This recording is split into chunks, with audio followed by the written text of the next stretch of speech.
Think and grow rich बहुत ही मशहूर किताब है और इस पे बहुत सारे वीडियोस बन चुके हैं। मेरी जो पर्सपेक्टिव में ये किताब भी मैंने एक ऑडियो बुक की तरह सुनी थी जॉब के दौरान। तो मेरे जो इसकी पॉइंट्स नोट किए हैं उनमें से सबसे पहला जो है वो है स्ट्रॉन्ग डिज़ायर। लेकिन याद रखें कि ये नेचुरल भी होता है। अगर आप में किसी चीज़ का स्ट्रॉन्ग डिज़ायर, आप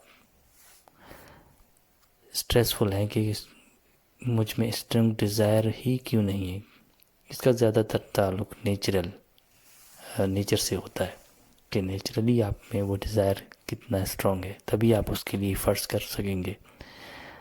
आप सिंथेटिक कोई डिज़ायर नहीं बना सकते। और उसका डिफ़ाइन ये होता है कि उसके बारे में बार बार इरादे ज़ाहिर होते हैं। इरादे आप दोहराते हैं, बार बार इरादे दोहराते हैं कि मुझे ये करना है, मुझे ये करना है। और उसका ताल्लुक बिल्कुल ये जो बुद्धा एंड बेडेस में बात की थी विशेन ने, कि आपके बचपन की हाइज एंड लोज से भी उसका ताल्लुक होता है कि आपके जो इमोशनल फीलिंग्स हैं, आप भूली हुई है लोगों ने जो आपको कभी डिस्क्रेडिट किया, आपको कमतर जाना, आपको डिमोरलाइज किया, डिफेम किया आपके चाइल्डहुड में या यंग एज में, तो वहाँ से वो चीज़ निकल के आती है।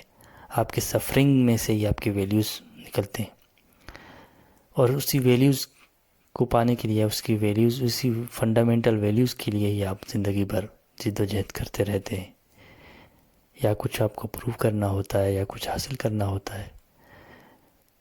और इसमें नेचुरल का ज़्यादा ताल्लुक है कि आप में जो डिज़ायर हो वो स्ट्रॉन्ग तभी होगा अगर वो नेचुरल है।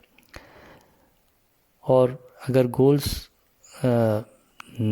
चेंज होते रहते हैं तो जो रियल हैं, अनचेंजिंग है और रिमेनिंग है जो इरादे, वही लॉन्ग टर्म में काम करेंगे। और ये सारा कुछ जो है वो वैल्यूज़ की बात है। एसेंस जो है वो वैल्यूज़ का है और वो डिज़ायर्स, वो ख्वाहिशें जो आप पूरी करना चाहते हैं। और आगे चल के इसमें इम्पॉर्टेंट पॉइंट ये भी है कि आपके गोल्स रियलिस्टिक हों। इसमें कोई लॉ ऑफ अट्रैक्शन की गुंजाइश नहीं है कि आप सिर्फ फिश करते रहें। बहुत सारे सेल्फ हेल्प राइटर्स जैसे विशेन हैं, ब्रायन ट्रेसी हैं, वेन डायर हैं, उनके बहुत अच्छे पॉइंट्स हैं। लेकिन थोड़ी सी हद तक मैं उनसे ये इत्तेफाक नहीं रखूँगा कि वो बस विश करने को या लॉ ऑफ अट्रैक्शन या सीक्रेट में, ये जो जिस पे मूवी बनी किताब, उस पर ज़्यादा जोर देते हैं। लेकिन ये किताब बात करती है कि आपके जो है रियलिस्टिक अप्रोच हो, रियलिस्टिक गोल्स हो, और जो आपकी कैपेबिलिटीज़ है वो भी वो भी रियलिस्टिक हों, क्योंकि वो आप खुद से क्रिएट नहीं कर सकते। छठा हार्ड वर्क है, आपको मेहनत करनी ही पड़ेगी हर हाल में।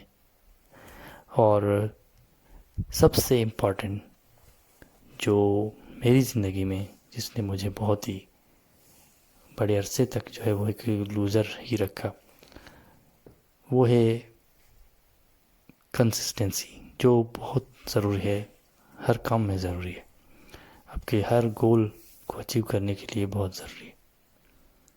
तो ये थी बहुत ही ब्रीफली इम्पॉर्टेंट पॉइंट्स इस बुक के बारे में।